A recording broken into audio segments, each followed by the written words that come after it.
country to benefit from our levelling up agenda, of investing more in transport infrastructure, of dealing with educational inequality. And we recognise that deprived rural areas can face additional barriers to opportunity.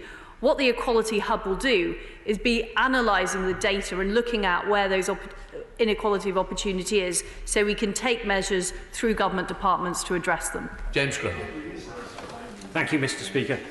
How might northern constituencies, like my own constituency of Lee, which, according to some measures, is amongst the top 20% of most deprived constituencies in the country, benefit from the plans you mentioned earlier? Secretary of State.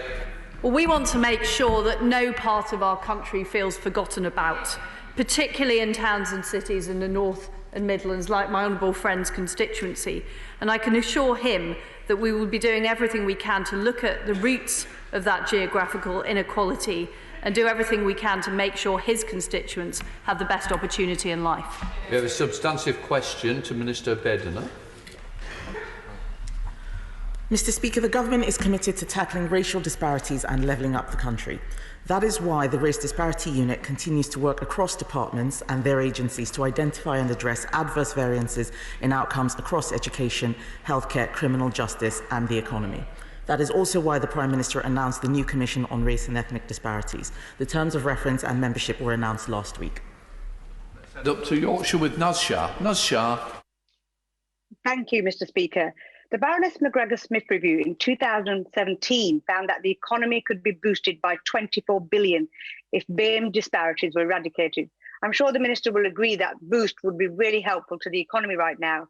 So can the Minister tell me what the government and her department is explicitly doing to directly tackle structural racism in the workplace?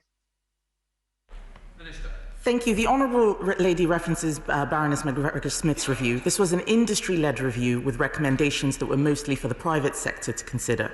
Following this review, we ran a consultation on ethnicity pay reporting, and we received over 300 detailed responses, which we are currently analysing. This is one of the things that the Commission is going to be looking at. It's going to be looking at a broad range of issues, and some of the findings will help to address the issues which she has just raised. And Bradley. Number 15, Mr. Speaker.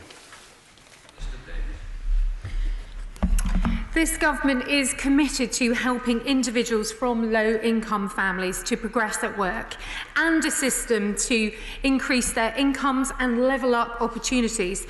The aforementioned Baroness Ruby McGregor-Smith is leading our DWP in Work Progression Commission, which is identifying challenges individuals might face and finding practical solutions to help them overcome these barriers across all communities. Ben Bradley.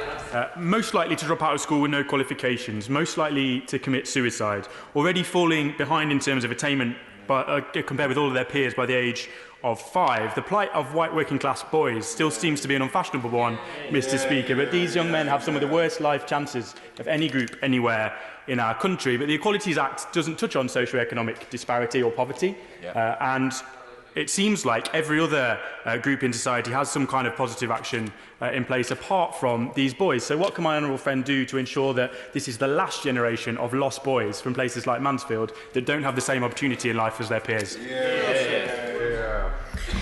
The evidence is understood, Mr. Speaker,